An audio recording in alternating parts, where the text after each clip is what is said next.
Hi, my name is Gareth. I'm the owner of Carvetii Coffee, and today I'm going to talk a little bit about a piece of brewing equipment called the V60. The V60 is basically a filter cone that was released or launched by Hario, a Japanese glassmaker, in 2004. And today it's kind of become one of the symbols of the specialty coffee industry, and all kinds of variations now exist, from the original ceramic brewers to plastic brewers, and now we have beautiful looking metal brewers as well.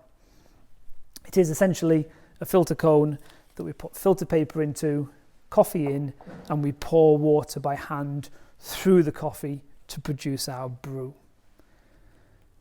What's really nice about this brewing method is that it's quite a simple method to get into. You don't need to spend a lot of money at the start. You get away with a nice little plastic for a few pounds brewer and some filter papers. That's probably all you need to start off with. And from there, you can kind of build.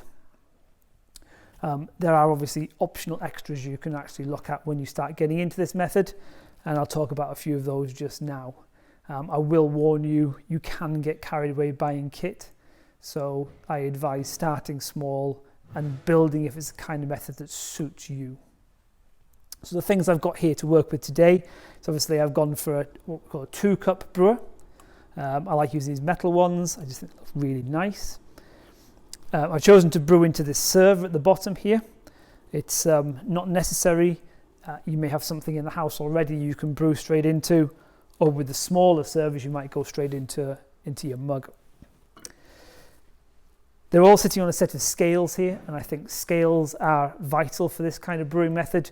You want to measure the amount of water going in, you want to know whereabouts you are in the brew, and I think a set of scales just makes it that much easier. Scales I use have got a timer built in as well, so I get that immediate feedback on the front here. Going to need filter papers.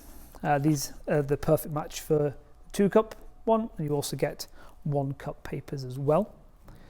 And then I'm going to use this swanky looking kettle to pour with. You can get pouring kettles such as this one, and they are weighted and balanced so that they make the actual pouring really, really easy and comfortable. They're not necessary when you first get into this kind of brewing. Your normal kettle or a jug will get you started and will at least help you understand whether this is something that you're going to enjoy doing in the long run. The kettle I have here is temperature controlled, and it's a little bit heavy to get the accurate pouring that I like, but it does give me great temperature control throughout the brew. So let's get started. First thing I want to do is get my filter paper, and I'll fold it a little so it sits nicely in the filter cone. This is an unbleached paper, so it will bring a paper taste to the coffee. The first thing I want to do is give it a really good rinse. I want to get as much water through here as I dare to rinse off as much of this paper taste as I possibly can. It serves as a second purpose. It will warm all of the brewing kit up as well, so I'm going to lose less temperature during the brew. What I'm going to do then is get rid of this water, and we can start. First thing I need is my coffee. I just ground this before starting the video, so freshly ground coffee straight in. In terms of ratios and the amount of coffee I'm using, I've gone for a ratio of 60 grams for every litre of water. So this is a ½ litre brewing setup here. So I've gone for 30 grams of coffee in here. If I was using this one, it would take about 1/4 litre. I'd put 15 grams in. So 60 grams per litre of water. In terms of the grind setting, the fine or the coarseness of the grind, you're going to have a go at this to get the idea of how fine or coarse you want your coffee.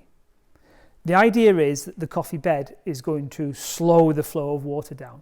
And I want my brew to take between about 3 and 4 minutes.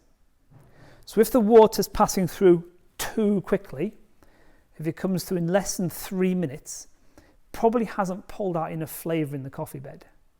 And therefore I need a finer grind the next time. Conversely, if the water takes a long time to seep through, if it takes more than 4 minutes to get through, I'm going to need a coarser grind because I'm going to get some bitter finish to the coffee if the brew goes more than 4 minutes long. Now the first thing I want to do is make sure my scales are all set and zeroed, and I'm going to add a little bit of water to this, somewhere between 40 and 50 grams, just enough to wet this coffee bed. I want to try and wet as much as I can without actually getting too much seeping through. And we call this the bloom. And the idea is that we are releasing gases that have built up in the coffee during roasting. We want those gases out of the system and not in our coffee.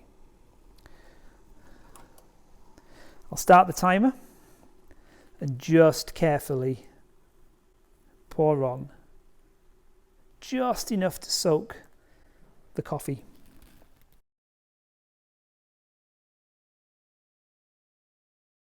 Now this bloom, you will see possibly if your coffee is quite freshly roasted, the coffee bed actually expanding in the cone.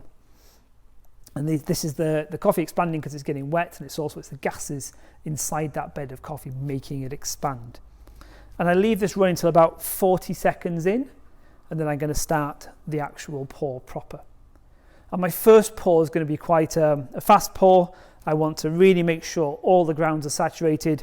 I want to establish a level in the cone, and that's going to be my maximum level. So we've got 50 seconds in, and let's get straight in here. And you'll notice I'm pouring in a rotating motion. And my first pour is going to establish a level. And what I want to do is try and maintain just below that level by slowing my pour down. A nice rotating motion. As it's such a heavy kettle, I tend to lose the accuracy. I like to try and pour continuously for the whole of the 4 minutes since I get all my water in. But with this kettle, I do have to start and stop. I never want to go back above the highest level that I established. So I'm just adding a little bit of time. I'm at 370 mils at the moment, and we're about 2 minutes in.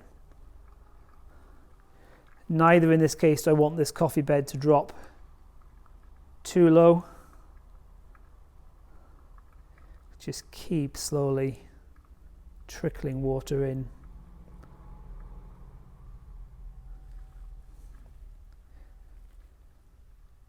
It's a knack, it's an art. You can get as carried away as you want to. You can try and be as precise as you want to.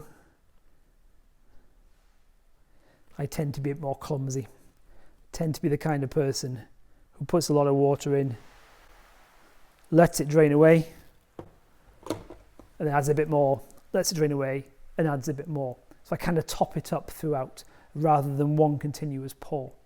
And they both create slightly different styles of brew in the coffee here. So let this drain, and 500 mils of water, and my time is just creeping over 3 minutes.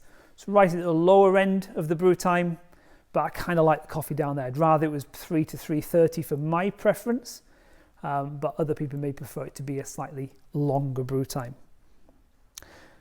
If during the brew you find yourself at 4 minutes and there is still water in here that hasn't dripped through, my advice is to just pull the cone away with that water.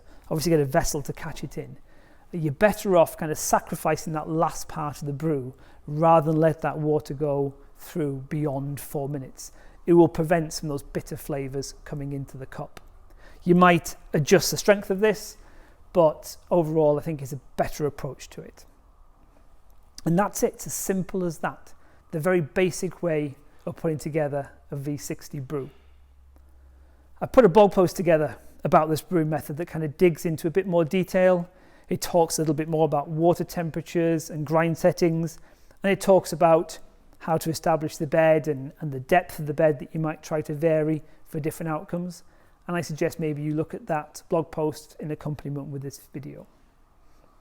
If you've got any thoughts or comments about this style of brewing or any questions about any brewing style whatsoever, please feel free to get in touch. In the meantime, thanks for listening.